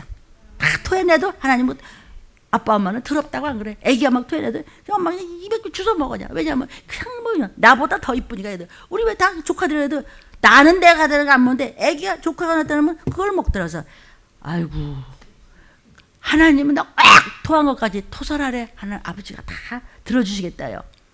또 하나님은 전제하세요. 무소부지하세요. 어디나 계세요. 여러분이 어딜 가도 계세요. 여러분이 교회를 싹 빠져나가서 다른 데 가서 딴짓할 때 요렇게 보고 계세요. 불신앙이 있는 곳에는요 율법의 하나님으로 계세요. 인과응보로 계세요. 그래서 유대인 사람들이 법을 참 지켜서 깨끗한데요. 그런데 예수의 피를 몰라요. 지금도 메시아를 기다리고 있어요. 그러니까 신앙이 있는 곳에는 피 흘려주시는 은혜의 하나님으로 계시고 법만 지키는 사람들한테는 인과응보의 법으로 계시니까 우리가 얼마나 은혜 속에 살고 예수의 피 속에 은혜가 뭐야? 거저주신 예수의 피요. 예수의 피가 말씀 아니에요? 이 말씀 속에 사니까 이게 웬 복이냐. 그러니까 너무 복에 겨우면은 버르장머리가 없을 수도 있단 말이에요. 그러니까 너무 이뻐하면 우리가 그냥 너 아빠 할아버지 너 수염 뜯으면 안 돼. 맴매해 이러잖아요. 아멘. 맞기 전에. 자, 율법 또 하나님이 주신 거예요. 그러니까 하나님은 율법도 주시고 은혜도 주셨기 때문에 심판의 하나님도 되시고 구원의 하나님도 되시고 사랑의 하나님도 되지만 두렵고 무서운 경외의 하나님도 되시는 것입니다. 심판이 오는 거예요. 불순종, 불신앙, 마침내 칼과 기근과 온역으로 대심판이 올 것입니다. 그래서 성경은 이와 같이 아주 뚜렷한 신관이란 말이에요. 아멘이에요. 하나님은 천지만물을 창조하신 분이 뭘 못하시겠어요? 그래 너 끝까지 그럴래? 그러면 하나님의 천지를 지으신 동일한 말씀으로 말미암아 이 우주는 사라질 것입니다. 베드로서 3장 8절부터 12절입니다. 사랑하는 자들아 주께는 하루가 천년 같고 천년이 하루 같은 이 한 가지를 잊지 말라. 주의 약속은 어떤 이에 더디다고 생각하는 것 같이 더딘 것이 아니라 주의 약속이 뭐죠? 나팔소리. 오직 너희를 대하여 오래 참으사 아무도 멸망치 않고 회개하게 이르기를 원하시느니라. 그러나 주의 날이 도적같이 오리니 그날 나팔소리 듣는 날에는 하늘이 큰 소리로 떠나가고 체질이 뜨거운 불에 풀어지고 땅과 그 중에는 모든 일이 드러나리로다. 하나님 다 아세요? 이 모든 것이 이렇게 풀어지리니 너희가 어떠한 사람이 되어야 마땅하뇨? 거룩한 행실과 경건. 거룩은 아무리 믿는다고 하더라도 아이 뭐 괜찮아 그런 거 아닙니다. 구별된 겁니다. 확실하게 이거나 저거나 확실하게 하시고 무슨 기업이십니까? 경건은 성령이 말씀하신 대로 가는 것을 경건이라고 합니다. 하나님의 날, 나팔소리 날 때 재림입니다. 들림받는 날입니다. 도피성으로 올라가는 날입니다. 하나님 날에 임하기만을 바라보고 간절히 그날을 사모하며 모인 사랑하는 여러분, 그날의 하늘이 불에 타서 풀어지고 체질이 뜨거운 물에 녹아지려니와 지옥 천국 땡 끝나는 것이에요. 자, 하나님은 구원주 하나님이세요. 하나님이여 여기까지 나를 구원해내신 그 역사가 참 복잡하고 우리가 많은 사건 속에서 구원해내셨어요. 우리를요. 우리가 정말 속상한 일도 많고 죽을 일도 많고 이러다 죽는 거 아니야? 별별 일이 다 있죠. 거기서 지나온 세월 되돌아보니 신실하신 주님께서 나 다 알고 건져내셨어요. 왜냐하면 오직 주님, 그래서 주님 믿었다고 하나님이 그래요. 아버지는 뭐 조금만 잘한 것이면 그거 보고 용서해 주죠. 우리 하나님이 그러세요. 그래서 다윗도 그러죠. 하나님. 또 히스기야 왕도 그러죠. 하나님 아버지 다 제가 엉망진창해도 혹시 뭐 잘한 것도 뭐 요만큼 혹시 있으면 그거 가지고 봐주시면 안 될까요? 아버지는 그거 봐줘. 그것도 안 해. 그럼 이제 안 봐주는 거예요. 시간이 없죠. 그렇죠? 네. 지금도 저와 여러분을 위한 매일매일의 구원의 역사가 진행되고 있는 것입니다. 그런데 딴 길로 가면 여러분은 거기서 끝나는 것입니다. 또 하나님은 재림 주세요. 곧 가까이 오셨습니다. 세계 정세를 보십시오. 누가 해결하죠? 지금 점점 미궁에 빠지고 있어요. 불씨는 이스라엘과 팔레스타인입니다. 유대인 사람들이 누구 말을 들어요 지금요? 유대인 사람하고는 통하지 않아요. 6.1 전쟁 때 하나님께서 주신 뺏은 땅 점령지 안 내놔요. 예루살렘 내놔라. 차라리 우리를 죽여. 이렇게 되는 겁니다. 그냥 주위에서 막 전쟁 좀 그쳐 좀 그만해 좀 좋게 좀 살아 좀 너무하지 않냐. 유대인들이 좀 이스라엘이 좀 그러지 말라. 전쟁을 언제라도 그냥 그칠 수 있어. 그런데 전쟁을 그치면 저들이 테러를 해와. 하나님 준 땅을 뺏기겠다고? 아니야. 죽여. 우리 죽이고 땅 밟아. 이러고 같이 전쟁을 하니까 이게 뭐 손을 댈 수가 없어요. 그러니까 중동 문제는 아무도 해결을 못하고 결국 3차전이 터진다는 말씀이에요. 주님 재림하시고 여러분 도피성으로 올라가고 그리고 터지면서 중동 전쟁 터지면서 한 사람의 슈퍼 대통령이 탁 나타나니 그가 바로 666의 번호를 가진 The Beast, 짐승이라는 이름을 성경에서 했죠. 베스트라고 짐승이라는 이름을 가진 적그리스도가 나타납니다. 계시록 13장 15절부터 18절입니다. 요하나 받아 적어라. 저가 권세를 받아 짐승 적그리스도의 우상에게 사단이 생기를 줘요. 우리는 하나님의 생기입니다. 그는 사단의 생기를 받아야 적그리스도가 나타납니다. 그 짐승의 우상으로 다 말하게 내가 하나님이 되는 거예요. 또 짐승의 우상에게 경배를 안 해 다 죽여버려요. 저가 모든 자 어떤 자? 들림받지 못한 도피성 가지 못한 남은 도피성 가지 못한 남은 모든 자 들림받지 못한 모든 자 작은 자나 큰 자나 부자나 빈궁한 자나 너 뭘 믿고 살았지? 너 자유로워? 너 잘났어? 오른손이나 이마에 666표 지금의 뭐 바코드 주다 이건 666이 아닙니다.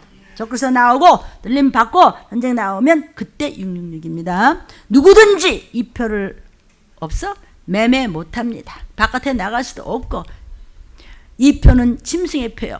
짐승이라고 하는 이름을 가진 적그리스도의 이름인데 그 짐승의 이름이며 그 이름의 숫자입니다. 지혜롭습니까? 지혜는 뭐냐면 하나님에 대한 비밀을 성경을 통해서 아는 것을 적용을 해서 말귀를 알아들어서 어떻게 적용을 해서 사느냐 하는 사람의 능력이 지혜로운 사람입니다. 총명 있는 것은 세상의 총명이 아니고 하나님의 비밀하는 총명인 자는 짐승의 수를 세어봐라. 그 수는 사람의 수예요. 사람의 수예요. 적그리스도가 가진 이름이 666입니다. 목사님 근데 그 사람은 어디 있대요? 나 적그리스도 그러는데 성경이 있으니까 그대로 될 거 아니에요? 요한일서 4장 3절에 예수를 시인하지 아니한 자마다 그런 영마다 하나님께 속한 영이 아니야. 예수 시인한 거 뭐죠? 말씀대로 해야 돼. 목사님 그러셨는데 목사님이 괜히 그런 게 아니야. 그건 성경대로야. 지금 때가 그렇대. 전쟁과 기운과 오뇨? 이 시기를 알아야 되는데 시끄러워. 지금 그러다 말어. 제일 어리석은 자가 원래 그랬어. 그러다 말 거야. 원래 이 자가 제일 어리석은 자라고 그랬어요. 그래서 하나님께서 불쌍한 자라. 왜? 지옥불로 갈 거니까. 지가 하나님보다 더 높아. 성경보다 더 높아. 예수를 시인 안 해. 예수는 말씀입니다. 말씀?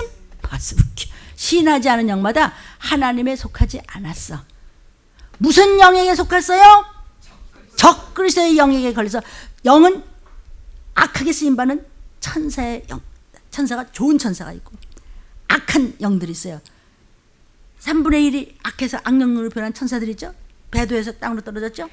그것들이 수천군 천사는 얼마나 셀 수가 없으면 천군 만군이랬어. 쇠를 쓸 수가 없어. 그것들을 적그리스도가 이를 전부 해서 다 들어가지고 말씀은 뭐 이게 적그리스도의 영에 걸린 분들이라 이 얘기입니다.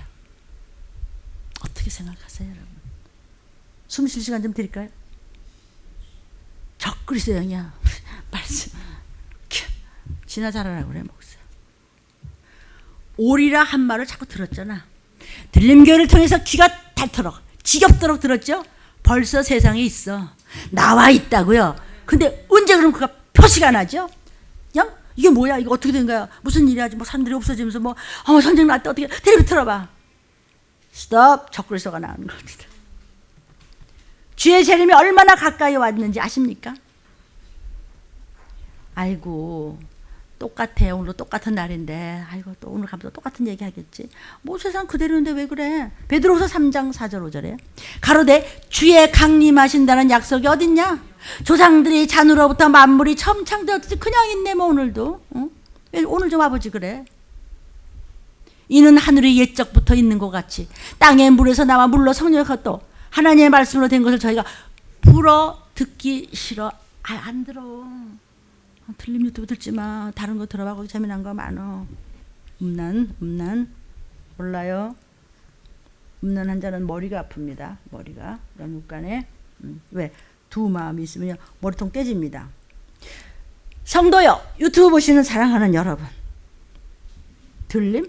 작은 날이라고 기록하더라는 말씀 기억하십니까?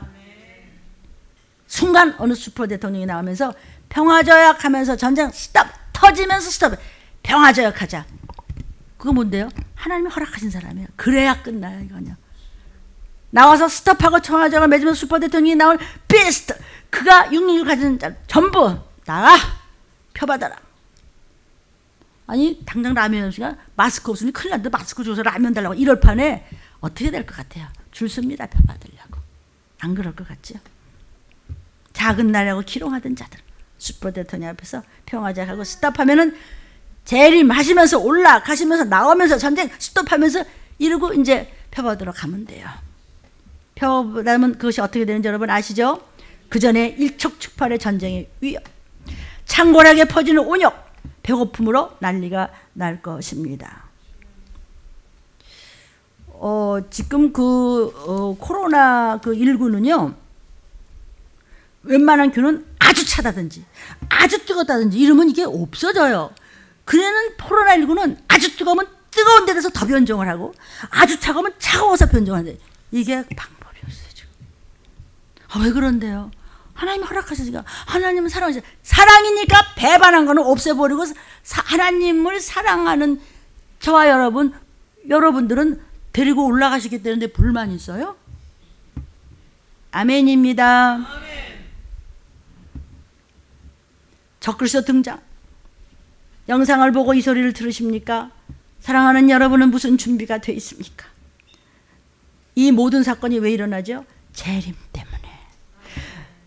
이 땅은 없어지기 때문에. 이건 필요 없는 거를 잠깐 우주를 만드신 거예요. 왜요? 배도한 자를 땅에 떨어뜨렸다가 그 다음에 하나님께서 사랑을 보여준 거예요. 무슨 사랑? 창조주가 와서 죽어준 사랑을 보여주고 그 다음에 믿는 자 안 믿는 자를 끊어주면 이거 잠깐이에요. 6천년 눈 깜빡하면 없어 끝이잖아요 지금요. 근데 머리통 속에 뭐가 들어계세요? 사랑하는 부모님들 그리고 형제들 또 그리고 부부들 그 보기도 아까운 아가들 지옥으로 보내시겠슈? 뭐가 효도인데요? 뭐가 효도인데 너 어떡할래 자식? 이렇게 하나님이 안타까워하세요. 주님 맞을 준비 되셨습니까? 여전히 세상 문화의 인본주의가 기업입니까? 신본주의가 기업이십니까? 어떻게 해야 안전하실 수 있겠어요? 하나님은 반드시 심판하십니다. 곧. 그러나 회개한 이상은 절대 안 따지셔. 시작! 회개한 사람은 절대 안 따지셔. 회개하는데 아무것도 힘들지 않아요. 돈도 안 들어요. 그랬는데 그렇게 같은 말씀을 피를 토하듯 하고 종들이 목숨 걸어서 해도 차돌맹이도 그런 쇠붙이가 없어. 하나님이 참다 못해서 그 교만함을 보시고요. 계시록 18장 5절에 이렇게 사도 요한에게 말씀하셨어요. 그 죄는 하늘에 사무쳤습니다. 하나님은 그의 불의한 일을 기억하시고 나팔소리 날 때 너는 불구덩이로 하나님 앞에 사무쳤어. 죄가 쌓이고 쌓였었어. 그래서 성경에서 벌거벗은 수치를 면하라는 거예요. 어떡하다 구원받다 하도 벌거벗어요. 저희 김상환 할머니 우리 엄마가 또 문학사 할아버지 뭐 여러분이 뭐 저보다 더 잘 알아 하도 여러분들 들으셔서 얼마나 많은 분들이 집도 있으시고 악기도 있으시고 그 다음에 예쁜 것도 쓰시고 옷이 있으셨어요. 혹이 어떻게 마지막까지도 어떻게 해결해서 어떻게 건진받은 사람은 옷이 없어요. 그것도 영원히 못 일어나. 거기는 더 완전하시기 때문에 부끄러워서 못 일어나요. 영원히 못 일어나요. 이거 정말이에요. 왜? 성경에 있으니까. 벌거벗은 수치를 면하라 그랬어요. 목사님 벌거벗어서 좋으니까 천국이나 갔으면 좋겠어요. 기왕 가는데 흰세마포를 입어야죠. 기왕 가는데 정신 차립시다. 작품을 나누셔야 됩니다. 하나님 앞에 우리가 이제 곧 갈 것입니다. 하나님께 쓰임받은 그런 일을 한 것에 대해서 공로하는 면류관이 굉장히 많습니다. 세상에서도 말이야 좀 좋은 학교 다니고 좀 빼시다가 이렇게 하도 이러는데 하늘나라에 가면 어마어마한 그 면류관은 그 영광의 면류관은 수도 많지만 그거는 무게도 안 느껴. 보는 사람들이 그것도 영원히 자랑의 면류관인데요. 그래서 내가 그 면류관 얘기를 한 것이에요. 작품을 내놔야 돼요. 저는 전도했습니다. 뺨을 맞으면서도 전도했습니다.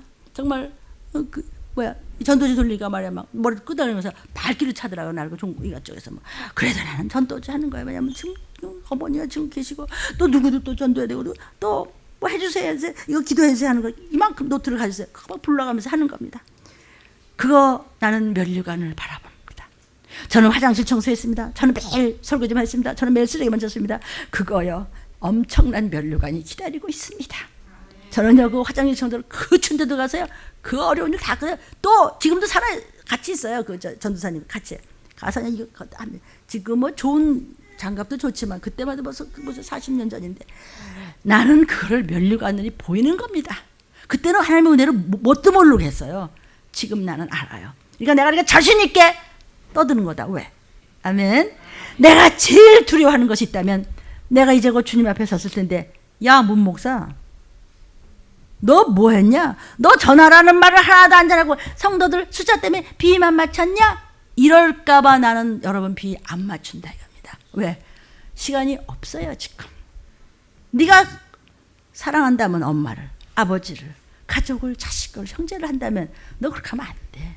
지옥불 앞에 서가지고 그게 효도냐 그게? 날 얼마짜리로 채점을 하실까? 저는 그게 제일 두려운 것입니다. 누가복음 21장 35절 36절에 이날은 재림의 날은 온 지구상에 거하는 모든 사람에게 임한다. 이러므로 너희는 장차 올 이 모든 일을 능히 피하고 인자 앞에서 항상 기도하며 깨어있어. 멍청하고 딴 데 가서 헤매지 말고 오죽하면 거기서 나와라. 인본주의로 괜찮아요 뭐 코로나는 뭐 이러면 나오래. 거기서 성경 구절을 하셨습니다. 여기서 우리는 세상 문화 윤리가 아니라 신앙 윤리가 서야 되는 겁니다. 그래서 사랑하는 여러분, 뚜렷한 인간관, 그것이 여러분이 제가 선택해야 할 기업입니다. 뚜렷한 인간관. 나 지금 내 기업 뭐야? 내 기업 지금 뭐야? 내 시간이 없어요. 그래서 하나님은 우리를 신앙적으로 취급하십니다. 그러므로 신도와 성도와 사도 이렇게 차이가 나는 것입니다. 예수 믿었다고 절대로 똑같지 않습니다. 나 교회 다니는데요. 아니요. 너 7명의 역사를 받을 만한 정말 구원받을 만한 올라갈 만한 사람 돼 있어? 황충이 못 건드리라고 그랬어요. 7명의 불같은 역사를 받으셔야 됩니다. 성령이 우리에게 요구하는 것은요, 나를 통해서 한 사람이라도 그 영혼이 구원받아서 도피성으로 보호처로 가게 하고 내가 오직 예수 닮음으로 해서 나라와 권세와 영광이 드러나는 것이 나의 기업이 되게 하옵소서. 그래서 저는 목숨 바치는 것입니다.